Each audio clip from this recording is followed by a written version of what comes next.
You eat carbs, for Christ's sake. Andre Cordova. Alofa.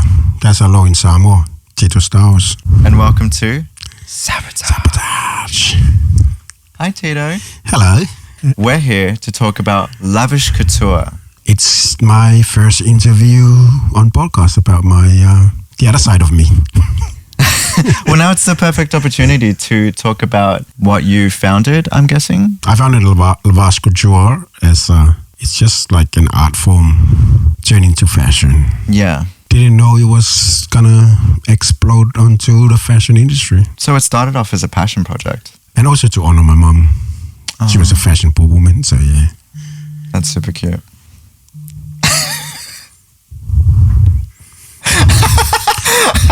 That's the call from above. Yeah. yeah, you mentioned her. I mentioned her name because make sure you say my name correctly. So yeah. So this quite literally passion for fashion. Yes. When did it start? Professionally started in 1998 in Sydney. Yeah. The funny story behind it is as a performer, when you're new in the industry as a dancer, you tend to turn up at gigs and they gave you the crappiest costumes. Right. So I started making my own. Oh, that's so cool. And that's how it all started. Yeah, you're like, I'm not wearing your shit. I'm not wearing some... I want to look good. I'm not wearing something that's from 20 years ago that doesn't fit properly. So. True. When did it begin to expand? Because if it started with making your own outfits, you know, how did you start making it for other people and turning it into like a line?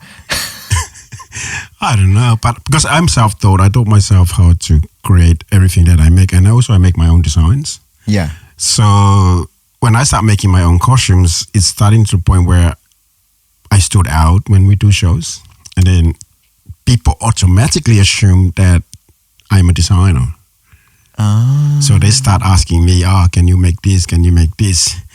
But the funniest thing was modeling and beauty pageants. Okay. In the late 90s, when contestants start approaching me, say, can you design me an evening gown? Or wow. Can you design me this outfit for my competition? So I hope you were getting some good money for that. There's no money in fashion. So you, okay, well, you just did it for free? Most of the time, because it's not a commercial line I'm doing. It's just, I only create one-offs. But that's all the more reason to be charging for it. That's like a unique product. I do charge. I do have some really cool clients that they will only come to me for their clothes. Yeah. For their designs, so. Especially with the amount of time and effort that I imagine goes into designing and producing these items. And I only make one-offs, as I mentioned. If someone say, can you make 5 of these? I say no, because after the second one, I get bored. and I'll cut I it all love up. that. After the second one, I get bored, so don't come with me with uniforms. Yeah, that would be me. So yeah. Yeah, it's just like you and your music. Like with music, it's a little different in terms of only needing one version of something to distribute and have endless copies of. However, I wouldn't go re-recording something unless I'm enhancing it. Yeah. You know, it'll be enough of a difference to justify the work and the time that I put into it. So yeah, I totally get you there. I'd have to feel that motivation and drive. And I think that's why also with my fashion, my art is, if I'm not in the mood, I'm not doing anything. I have clients and all my clients knows that. If they come to me and say, hey, this is what I want, it's totally up to you when you're ready. Yeah. And I say, yes, you can pick it up tomorrow. I'm ready now. Yeah. Or I say, maybe next month or maybe next week. Yeah. I have to be in the right frame of mind. I respect that so much. I think largely because I have the same mindset. Yeah. It's very, that's awesome. So, and you create your own schedule and timetable on that front. Yeah. I think that's the good thing about being an artist is not only that you work for yourself, you do things when it suits you. I love that. You don't get pressured by people saying, we want it now, and you say no. go somewhere else. Take your idea somewhere else and let someone work on it. I'm not ready. I love being my own boss for this kind of thing, especially when it comes to creativity, because otherwise you're sacrificing quality for either quantity or to try and produce it by a certain time if you're being pressured by others to do so. So with my fashion, because it's called Lavashe Couture, it's got that little bit of a French twist to it. My mom's name is Lavasi, Lavasi. So to honor her, I changed the name a little bit. I want to get into the international fashion industry. Right. But the problem we have with fashion is that the big fashion shows in the world, you have to have that White House certificate that you are a fashion designer to showcase. You need to do like a course or something? Yes, you have to study. So every time all the designers enter those big fashion week, they have to provide that. They have that certificate or they are a commercial business. I don't do that. But lucky for me, I've been showcasing at the Melbourne Fashion Week for 6 years. That's really cool. I've been approached from overseas as well, from London, New York, Paris, Italy, and I say no.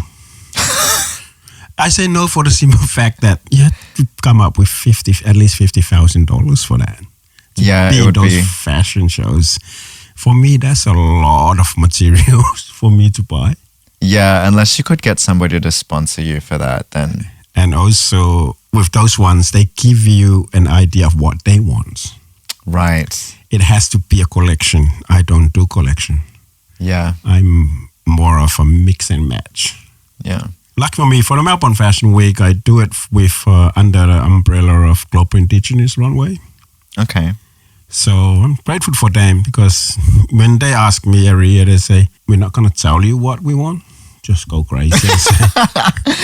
They're like, that's me. Don't even worry about the theme. Yeah. You're fine. Just do your thing. Yeah, my fashion is really different because it's also a story.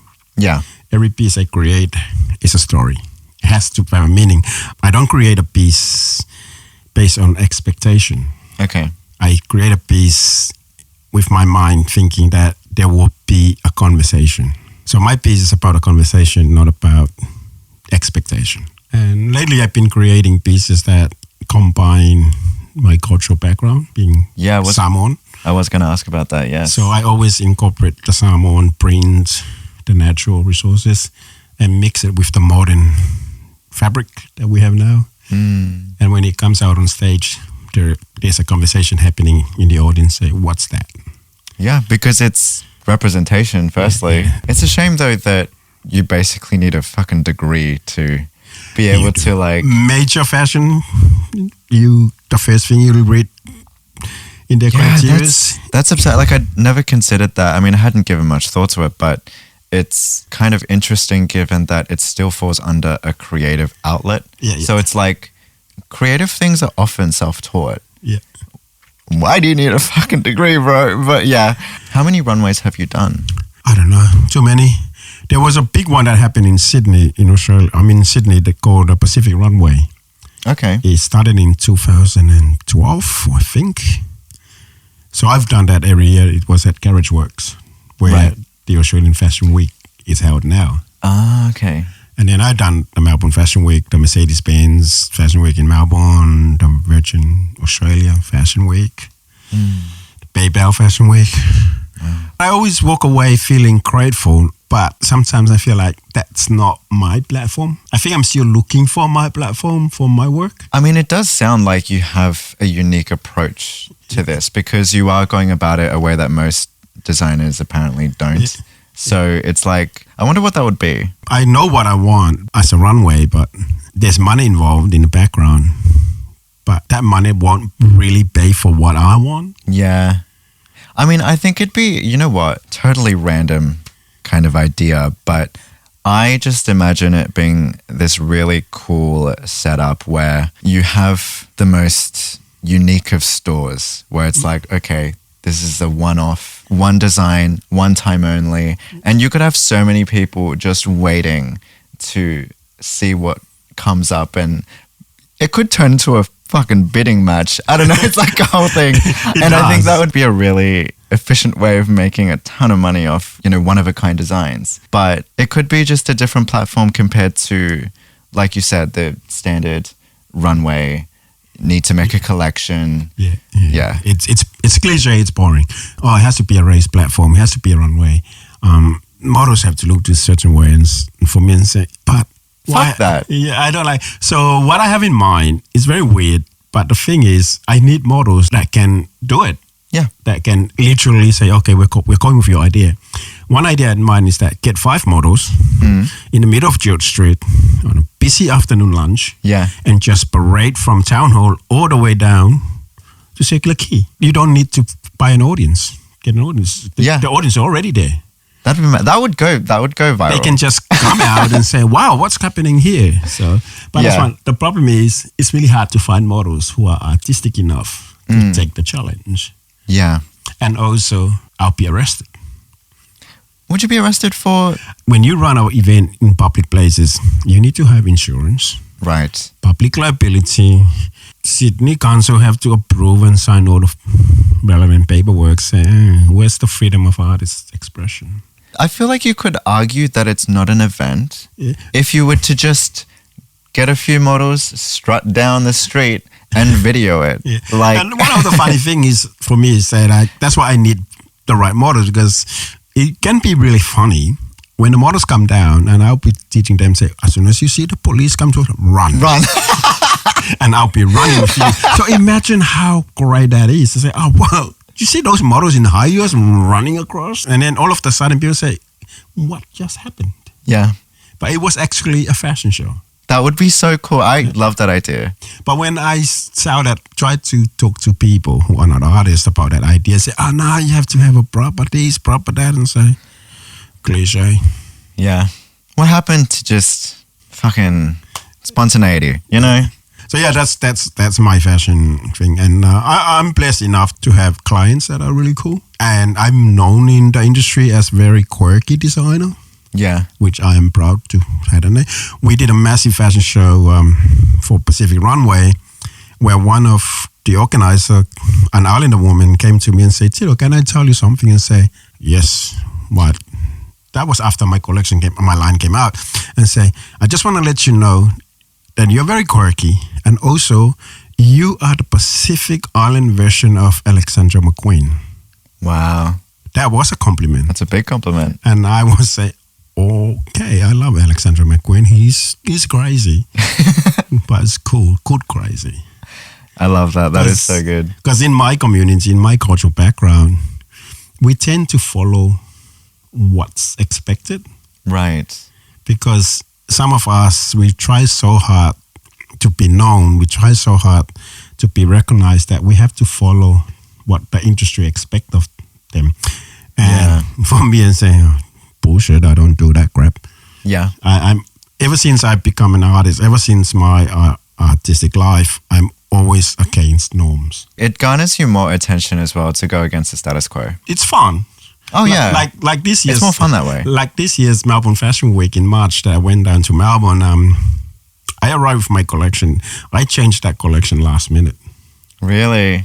3 days before I arrived, and the piece that comes out was modeled by an indigenous boy model. It's a great guy, and it was a massive jacket out of fabric remnants that I joined together and turned into a jacket. And people start asking questions, what's that? On the front of the jacket, there's some pieces with the bird of paradise. Okay. Flower in it. And that was dedicated to the gay couple that got killed in Sydney. Oh, the guys who were So murdered, because they are from the same suburb as myself, and when that really affected me before the Melbourne Fashion, so I created that whole piece to honor them. Oh, that's beautiful. So when that guy came out, I already told him, and he was really honored to it. And then when he left the runway, some of the people asked him, what was that? Well, do you know the story behind? So the guy said, this was to honor the 2 guys that got killed in Sydney. Yeah. And the mayor of Melbourne came to me and said, thank you for doing that. People say, now we understand what you meant by everything you create has a meaning, has a story behind it. Yeah. And I say, yes, that jacket just so many happening in that jacket, or the remnants, or the different colors. But in the front, there's a bit of paradise because I believe those two boys are in paradise. Yeah. So, fashion for me is a therapy. Yeah. It's my go-to place. It's my safe place. So I only design at nighttime. Really? Yeah, I can't do anything during the day. During the day, I write, I do choreography, but at nighttime, after 10 o'clock, that's when Inspiration strikes. comes in, and then I'll be sitting, cutting things, sitting in front of the sewing machine. 2 days later, I start cutting them all up again. Yeah, I get that. And I really do appreciate any piece of work that incorporates a story or a concept. And it's very much the reason why, like, with my albums, I've only done a couple now. Second one drops 17th of May, though it'll be out by the time you see Great this. job. Congratulations. Yeah. So they're both concept albums. I also feel that pride in creating something with a story because I don't like the idea of just having something bland or generic or like without meaning. My albums are very much designed to listen from beginning to end, and it takes you on a journey. Every song has its purpose. So yeah, though I was wondering, you touched on how being Samoan is incorporated in your fashion.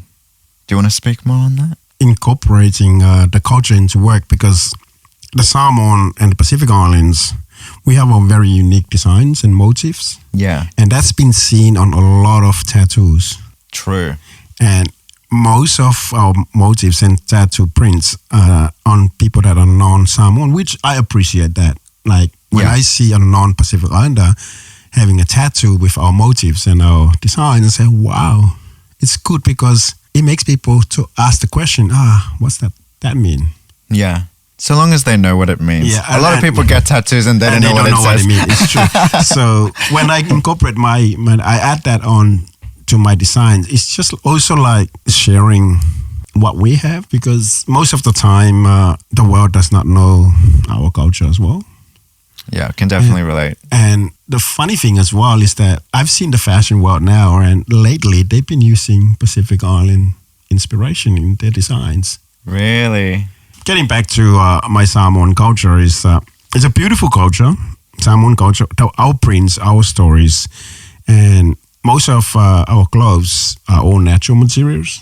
How do you mean by natural materials? Natural materials. Before the arrival of Europeans in the islands, our fabric were made from the bark of the mulberry tree, in which we strip the tree, and then it took about 6 months to a year for that process to stretch, put it under salt water, and then we use the sap of another tree as a paint to paint over that material, that fabric. So it became very sacred to us. It's beautiful. It's using nature to create clothing like that. And also with climate change right now, it's really hard to get those materials back or to create. Yeah, because everything's been fucking destroyed. Like they're all dead, the trees, and it's the commercialization that the world's facing now. Yeah, it's sacred.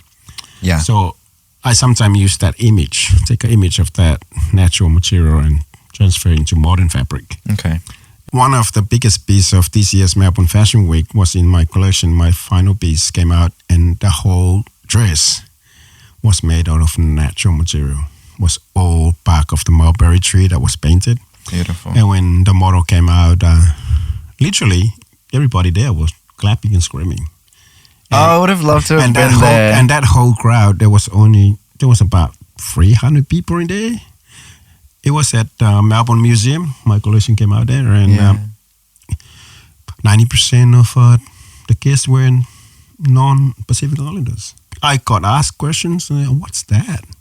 That looks so awesome. That's never seen before. That's so different. It's like a canoe coming out on the runway. So it was pretty cool. That's sick. The struggle I have when I design new clothes or new design is getting the material, because I use upcycle and recycle. Yeah.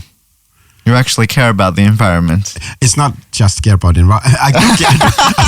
I do care about the environment, but I'm very also not that rich.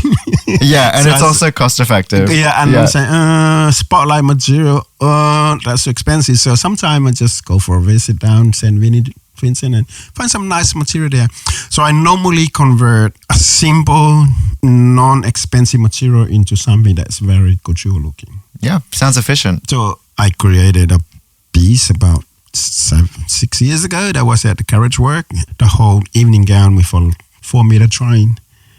Evening gown was all made out of papers. Papers? Newspapers. My partner loves reading. He buys newspaper every weekend. And I say, gosh, what are we going to do? So he kept asking, why are you storing? You're supposed to throw them. But then I make a dress, but I fold the whole dress is like the scales of a fish. Because I spend nights folding them like origamis. So the whole gown was just, when it came out at carriage work, and people say, is that? They thought it was an actual material fabric, like a modern fabric. And then they thought that I was writing things on it. Yeah. But then when they got closer, they're all papers. It was all fun, and that's how crazy I am. I love that. I bet some of the drag queens would love to get a hold of you for like Drag Race. It's funny, I was looking at Drag Race. I'm very critical when it comes to things like that. Yeah. I'm very critical. I love Drag Race. I watch it, and some of my design as well is dedicated to gay and lesbian. It has a theme there as well. Some of my work. So, but those themes are hidden in my designs. Okay. But it only shown when the model flip the gown. Yeah. And then they'll see something about our community. Yeah. I love the message being conveyed there. Because I believe that our community, our stories, our life, it's sacred. Yeah. Only us understand it. We just let people know a little bit about it and then keep it aside, because not everybody will appreciate. And it's also not always their business. Yeah, it's true. Like, yeah. No, that's really cool. You also incorporate queer culture, essentially. It sounds like so much of what you do is so creative and heartwarming, and I love that. There was an outfit that came out again this year in the Melbourne Fashion Week that was dedicated to queer culture. Yeah. And it was modeled by a beautiful queer guy. And it came out, and it was a new take on what we wear. It was pretty revealing, but revealing but modest. Right. It was modest, but it was only revealing when the model turned a little bit. Okay. And then it shows a little bit, and then it hides again. Yeah. And it makes people say, oh, what happened? So, yeah. It does sound like a lot of the inspiration for your work strives from your identity. People take different approaches with, I don't know, creating something, whether it's music or fashion. Like a lot of my music, pretty much all of it is based off personal experience. Yeah. Whereas a lot of artists don't necessarily take that route because they haven't had interesting enough lives. So true. Yeah. So like, I mean, it's totally fine to also write about something that came to your attention that you feel inspired by, whether it's like a world issue or what have you. But yeah, a lot of people also go I'm just going to make something up entirely route. And I do think we're akin in the sense that we create from our experiences. Yeah, most definitely. Yeah. Not just in fashion, in writing, in doing shows on stage and all those things. It's just me reliving my past and turning those childhood traumas into something beautiful. The reason why I do a lot of things now is I just want to leave a beautiful legacy behind. Yeah. Well, you've already been doing that. It's nice to know that when you're no longer around, at least you have a legacy that inspired, empowered, or hopefully saved someone's life. Yeah.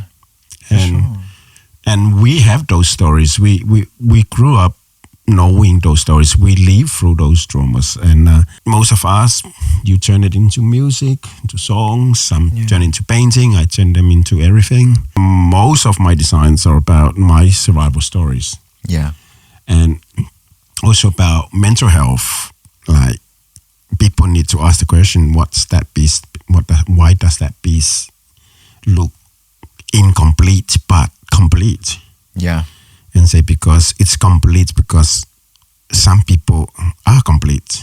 They have complete the journey, the healing. Some people are still going through the healing, so they're not complete, but they have to look forward and say, wow, it's going to be a beautiful ending. Yeah. It will be a beautiful ending. I want us now, like yourself and myself and most of us, like survivors, is what we do now is to heal ourselves. It's part of our healing, while at the same time, we are hoping that our work will help someone else. Yeah, exactly. Especially us that comes from a different multicultural background where there are certain things we can't talk about. Yep. And or it's like frowned upon to talk about. It's not addressed until you decide to defy your family and speak out on it. And sometimes that's what I did. Sometimes I just have to leave people I loved and behind, just find myself. Yeah. And when you're ready to come, when you're healed and you come back and they're still there, they say, good. But if they're not there, then it is what it is. Deal with it. It's interesting, like, because I don't talk much about my art. Really? I don't talk much about it. Like, this is the first time I sat down and talk about what I do, actually. As someone who was on stage, I'm an actor, do whatever. But off stage, yeah, I'm very shy. You're like, when people are like, what do you do for work? You're like, oh, don't worry about it. No, right. But you were very loud and funny and rah. On stage, say, I get paid to do that. If you have money, I'll be loud too. But that's us. Even though that we go through the healing process through our arts and new music or writing or whatever, we still hold on to ourselves. Yes. We still protect ourselves. Yeah. And sometimes people don't understand that. For sure. And sometimes we ourselves have to learn how to navigate that because I very much was bad at marketing myself in terms of like just normal conversation, right? Like it took a while for me to feel that pride and like activeness in going, yeah, I'm a singer-songwriter, I'm a recording artist, I do this, I do that. Like, whereas I saw so many other artists and stuff just be obnoxiously annoying about it. Yeah. And it's like, okay, well, I don't want to be that, but I do need people to know what I do. Yeah. So it's finding the middle ground and learning how to talk about it in a clear and concise manner so you're not also trauma dumping because it's like, yeah, this is based off personal experience. I got abused, my mother died, like all this stuff. Yeah, it's definitely a journey within itself to mitigate that in your mental health and everything else. When you come through rejections or someone doesn't like your work, doesn't like what you do, but yeah, that's a learning curve. But for me, I get people say, oh, I don't like that. And for me, I say, I don't care. It's my work.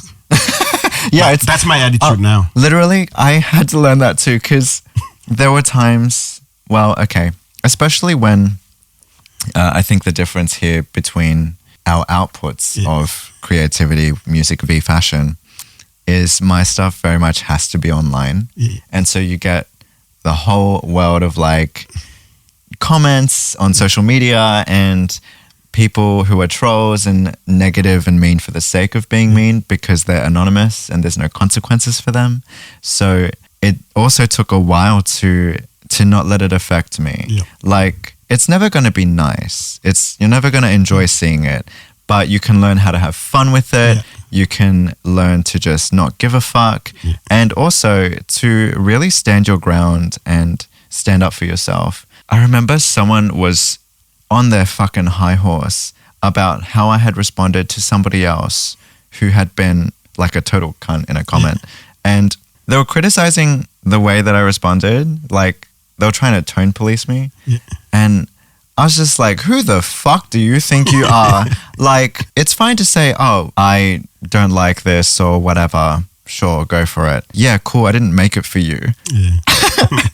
Like, there are plenty of other people who do enjoy it, so I'm going to go talk to them, thanks. Yeah. You know, it's a bit different versus like constructive criticism. I think there is room for that and there's room to be open to genuine feedback. Yeah, I like genuine feedback. You can tell the difference. For me, when I see those kind of things, I use sarcasm. Yeah. I am really good at sarcasm. I once had a few trolls. They were haters. Yeah. These are professional haters. I call them professional haters. They were just out there just to put you down with my work. And Yeah. So I came across them in one of. There were a lot of people that leaving beautiful comments and really constructive comments on one of the beats that I created, and there's about 5 people I know. This must be the same person with 5 different accounts. Some people do that because they have nothing else going on in their lives. Maybe this is a group of 5 people that do not know each other, but they have the common thing about hating. Yeah. And they were just hating on this outfit because they were so I use sarcasm on that comment. I just would say, you know what? I also design masks. So let me know if you need a new mask, because I can create you a new one that will make you look really cool. And that was the end of that. Yeah. Because I'm like, come on, people, just... When you throw a curveball at someone who's being a hater, they don't know what to do. Yeah. It's so funny to see. And it's happened a few times where I've actually managed to convert haters into fans because of the way that I responded. Like, I'm naturally quite funny. So when responding to these people, if you make them laugh, they're like, oh, okay, you're pretty cool. Yeah, and I'm like, well, obviously. So, yeah. They don't know what we've been through. We've been through the worst things in life. Yes. So any silly little comments that people throw in and say, oh, whatever. Yeah. I just say, oh, yeah, whatever. it's like, I've been through worse, bitch. I don't care. I don't care. Like, you don't pay my bills. You don't buy my noodles that I eat for lunch. You don't pay my bills, I don't pay no mind. Nah, no. Yeah, so, exactly. Yeah, I've listened to some of your song and I sometimes cracked up laughing. I laugh because I say, wow, this guy is very honest with his words. Oh, yeah. My really lyrics. So cool, I say. I'm curious, wait, which songs have you heard? Oh, there's a few. I'm bad at memories, but there's a few there. There's a few with swear words in it. And I cracked up laughing and say, I love people like this that they don't sugarcoat their words. No. And here's the thing too, when I swear in my songs, it's not for the sake of it. Yeah, it serves a purpose. It's not a curse. It's just passing the message, making sure that they know. Yeah. And it's also, just to speak on that real quick, I think part of it derives from my upbringing, because my parents would always, like, my mum especially, was against swearing. Yeah. Well, like, against me swearing. So I didn't for a very long time, all throughout, like, until halfway through high school, because it was normal for the other boys to do so, and they thought it was weird that I didn't. Yeah. And I think because it had been repressed for so long, it just came out in full force, and I swear all the fucking time. I do now. I as Islanders, religions, just really speaking Pacific Islands. So every time I'm introduced to people with their kids, the first thing I tell them, say, I use the F word all the time. Don't get offended. And they just look at me and say, nah. Sometimes they say, oh, they're young people. And say, they're in school. They say, yeah, and say, they hear worse. It's worse words in school than. Yeah, they hear worse, they see worse. The internet exists. Yeah, and not only that, but it is not our job to parent your children. No. They're your kids. We brought up in a family where we don't swear. So we never swear. Exactly. I think when I heard people swearing after high school, when I came here, when I arrived in Australia, all my nephews and nieces say swearing all the time, and I freaked out and said, what the fuck? They are allowed to say that in front of everybody? And here I am saying, I'm a good boy, I don't swear. So I say, I better get used to this kind of language now. So, But no, I'm really curious which songs you heard. I hope they were some of the recent ones. They were really nice songs. Like, I had to be honest. I don't remember names of things, but I do listen. Do you remember the artwork? I listen. Aren't your songs on Spotify? Yeah. So, like, do you remember what the artwork looks like? No? I haven't. Anything about it? How the song goes? I just listen to the song in my head. I'm the kind of person that listens. Even my own niece, Rebecca, say, have you listened to my song? I say, yes, Rebecca, I listen to all the songs. Which one? I say, I don't know the names. I just listen to songs. I'm like, I listen to things. And then I add to playlist, and that's that's it. And then it's like me, I will look at someone and say, I know you, I met you so many times, and I don't remember your name. Yeah. I'm bad with that. I totally get that. So I recognize a face. I recognize a face. But I've seen that face so many times. I've spoken to that face so many times, but I'm so fucking sorry. I don't know your name. I don't remember your name. That's still cool. I really appreciate that you had a listen. I just hope it was the recent stuff. I mean, I haven't listened to the recent stuff. It was the old stuff. You heard my old stuff? Yeah. It was because I looked up for it when we first met at the Acorn thingy. And then I looked for your name and I found the song and said, oh, wow, okay. Okay, this is cool.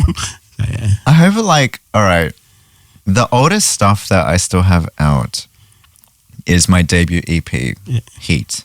The songs are still good, but the quality isn't up to par with my current stuff. Yeah, but don't you think that your own stuff are more of you? No, because I didn't have a sense of self. Okay, so I had to go through this process of discovering that I had BPD, which came after. And when you have borderline personality disorder, you grow up without a sense of self. And you're very impressionable and you take on a lot of what other people put out. But you have to embrace that part of you because that's where you start. That's how you start. Yeah, that is how I started. So I did embrace that. But that's why, sorry. Yeah, that's why it's been such a journey with my music because Heat was the beginning of that. And it was more like gay-coded EDM stuff. Yeah. And then it went into my debut album, Psychotic, which was my first piece of work that was 100% my own. Yeah. I'd worked with producers and such, obviously, but the vision was all mine. The concept was all mine. The stories were all mine. And I was really proud of that. That's where I was beginning to develop my confidence. Yeah. Then after that, with the Help EP, I go down the dark route of exploring my rapping skills and things like that. So I kicked ass. Now, with this Perfect album, it's fully embracing my BPD. And that's a big part of what the album is about. It's a roller coaster. It gives you whiplash. It's like upbeat song, dark song, upbeat song, dark song, every track. That's the beauty of it. Yeah. You go through that emotion. It's very, I find it boring when it's same. Exactly. But I like when it's up and down. And it's designed to represent going from 0 to 100, the intensity of emotions when you have BPD. I'm just very proud of it. Oh, cool. but yeah, that's how how my music has grown and changed over the years because you evolve. Yeah, and I feel more confident than ever in what I'm doing. I look back on my early stuff a bit. I'm reasonable with it. I'm objective. It's still good. Yeah. It's just I do it better now. Yeah. It's same as me with my work, with my design. I look back at some of my old one and say, what the fuck was I thinking? I've had that as well. Seriously, I look at some of the photos from early 2000s and say, what the fuck was that? Did I make that? Yeah. And instead of me, I look at it and say, gosh, that was embarrassing. So what I did, I recreate that same look. Yeah. And make it better. Instead of feeling bad about or embarrassed about it, you recreate something good out of that bad thing. Yeah. So that's how I do with some of my work now, with my designs, my old ones I didn't like. I look back and say, same thing. Did I make that? Yuck. But that's a personal Exactly. And then I flip it open and say, okay, let's do it again. Reinvention. Yeah. I love that. And that is totally what I do as well. The example that comes to mind is one of the singles leading up to this release is called Drown It Out. It's a mental health song. It's an upbeat pop song about coping with your mental health issues. And when the irony is that when I originally recorded the song, I was depressed. So I had written it when I was in therapy and I was feeling good. I recorded it when I was fucking depressed. And the quality or the lack of quality didn't occur to me until later, after it had been released. And I was like, oh, I'm not happy with how this sounds. The lyrics are all good. The melodies are all good. I'd change a couple things, but the overall quality of the sound was not up to the standard that I'm used to now. So I was like, no. We're doing this again. And I re-recorded some of the vocals and we produced it a second time. I just replaced the original and it just sounds much better now. And that's the only version that a lot of people know. We need to fuck up before to become better. I think if you don't fuck up, then you never know that you fucked up. Yeah, you'll never grow. You never know what's better. As you depression and things like that. Yeah. That's when I design better, when I'm depressed. Oh, yeah. Trauma and turmoil are When I'm lonely, gold for... when I'm lonely, I'm depressed, I'm feeling bad. That's when I have my best workout. Yeah. That's when I write better. It's good for writing better, not necessarily performing better. Yeah, maybe. Yeah. Better. I know what that feels like. Trying to psych up to Oh, yeah. be on stage and say, okay, forget your shit life. Yeah. Just make those people happy. They're there to watch you. So, yeah. Even this season, my God, the tea that I have on the behind the scenes of this season of the fucking podcast, where I've had to really regulate my emotions after being put in a bad mood right before filming. Like, it's rough. But run us through the process of putting together a runway. What happens behind the scenes at one of these runways? When I know I'm going to do a runway, I have to have a story. Yeah, of course. So I don't have one story. I have to come up with 5 stories. Wow. Because all those 5 stories will change. And by the time I arrive at the runway, it's a different story. Yeah. But at least I know that it's already got it backed up. So behind the scene, physically at runway, if you're working with the right people, it's very easy. Like Melbourne Fashion Week, Global Indigenous Runway is the best organization I work with because I arrived. They have all the models. You just give them all your clothes. They do all the fittings. They do all the ironing. They do all the hanging up. And all you do is just relax. And they'll come and ask you, can you come check if you're happy with everything? And then I've seen some designers that done these runways, these big fashion shows, and they're stressed. Yeah. Mainly because once they arrived and they see all the other designers work, they start comparing. They feel insecure. They start comparing. So they try to make changes last minute. No, you got to be confident in your work and what you're going to deliver. And that's the difference. That's me. As I turn up, work's done. If I have to make alterations just for in case the model doesn't fit properly the size. Yeah. But I always appreciate everybody's work. I just say, wow, that's so good. But I will never compare it because I don't know their stories. Yeah. They don't know my story. And for me, I don't want to stress about those things because it's a waste of energy for me at that time. Yeah. Because you're stressing, you're wasting your energy. It's not going to change anything. So why not just enjoy the show? Yeah.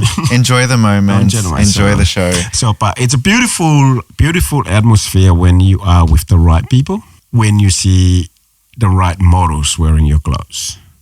Right. It can sometimes be very taunting when you arrive and you say, okay, no one told me that I'm having that model.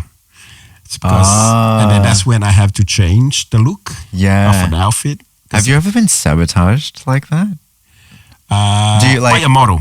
I really? never spoke up about it. By a couple of models that sabotage by purposely not doing what they were supposed to do on the runway with my designs, because they were more happy with other designers they were modeling for.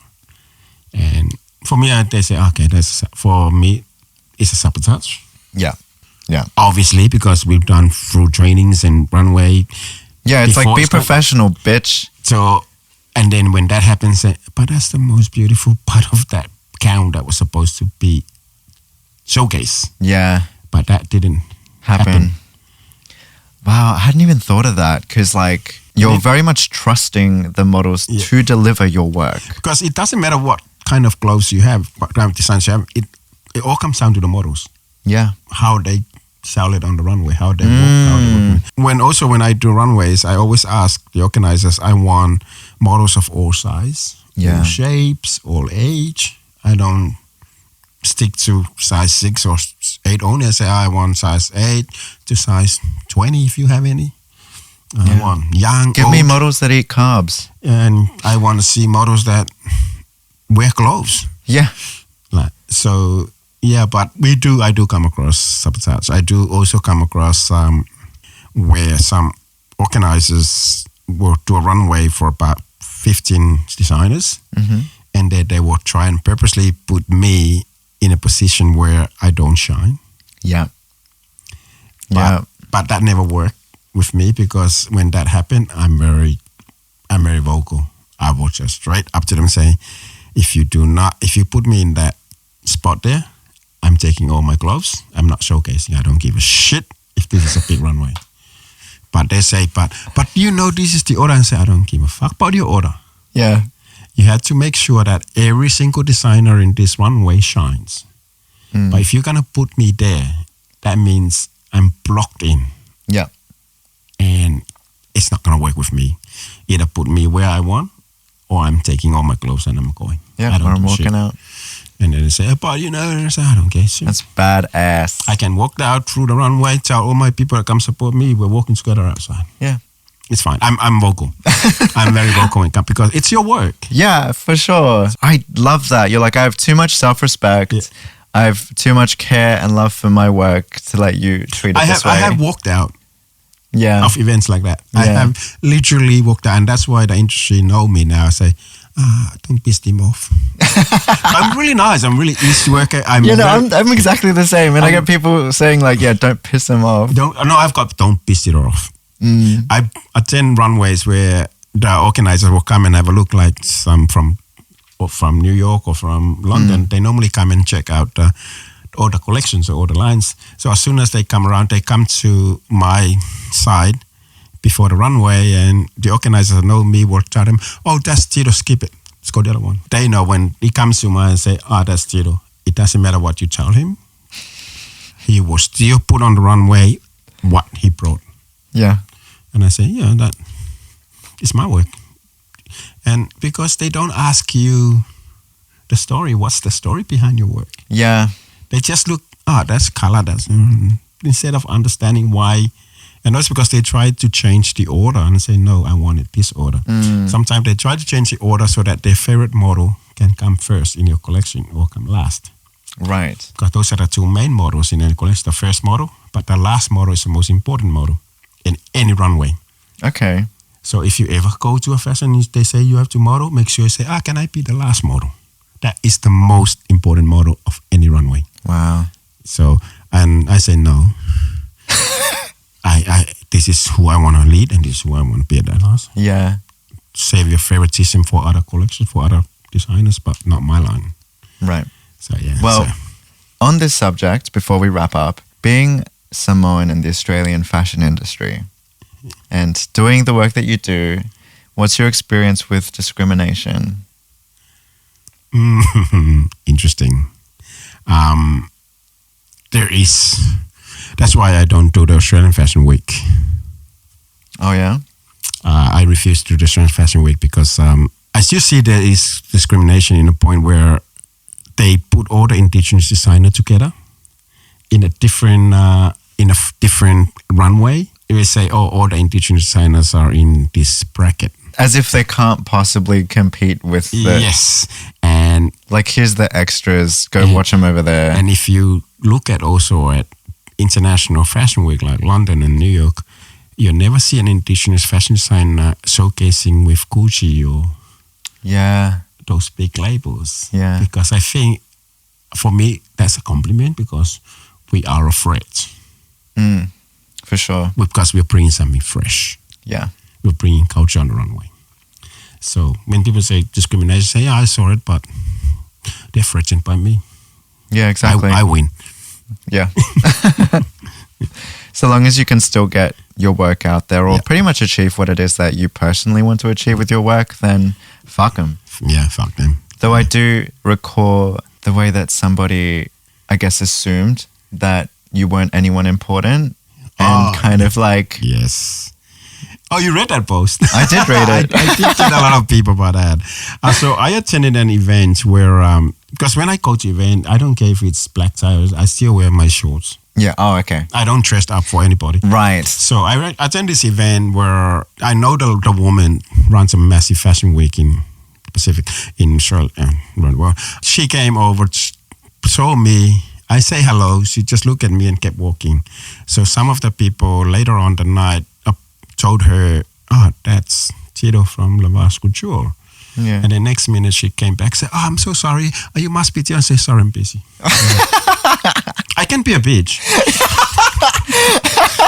Like, I can be a petty bitch. Why do you want to talk to me now? Because you know who I am. Yeah. When originally you should have just say hello and how are you? Yeah, just be a decent fucking person. Yeah, like, God, it's not that hard. like, yeah, oh gosh, like, so yeah. But I know they've been trying to get me into their fashion week, but after that I said nah.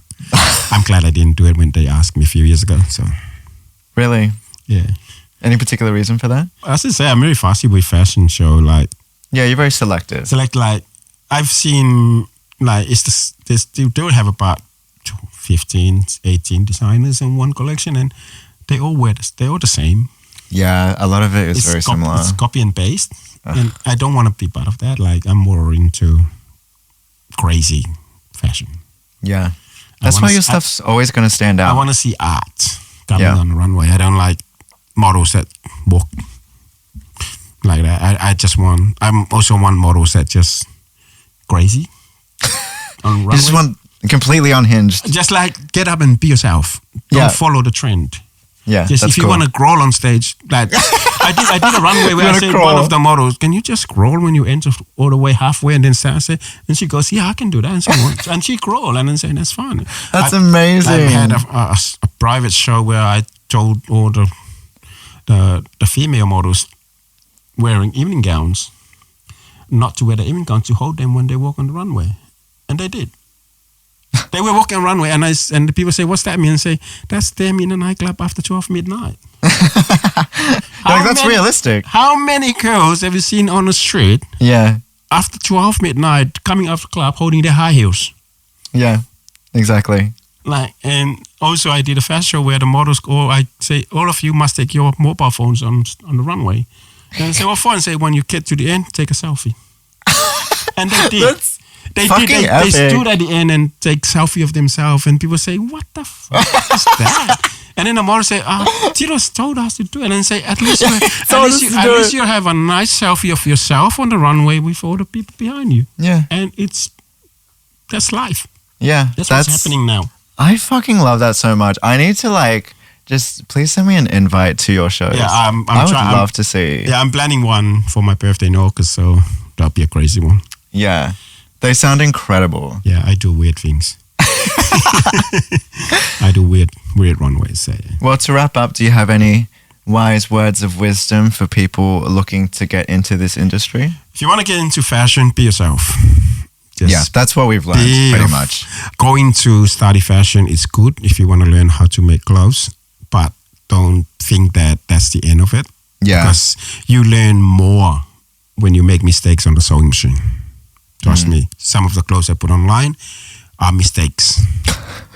Some of the clothes I put on the runway are mistakes that I fix on the sewing machine. Yeah. Because that's when you become more creative. And just be yourself, and don't let anybody tell you can't or you're crap, because you're not. I live for that. Well, it's been awesome having you here, Tito. I've adored every second. This has been so much fun. Thank you. You are awesome. Thanks. I was in the middle of that, and I'm like, I forgot how to end this. But yeah, this has been our episode on Lavashe Couture. Yeah. Did I say it right that time? Exactly. Sweet. Thank you for having me. And I'm going to go home and get on Spotify and get your new album and make sure I remember the song. Yeah. This has been Sabotage.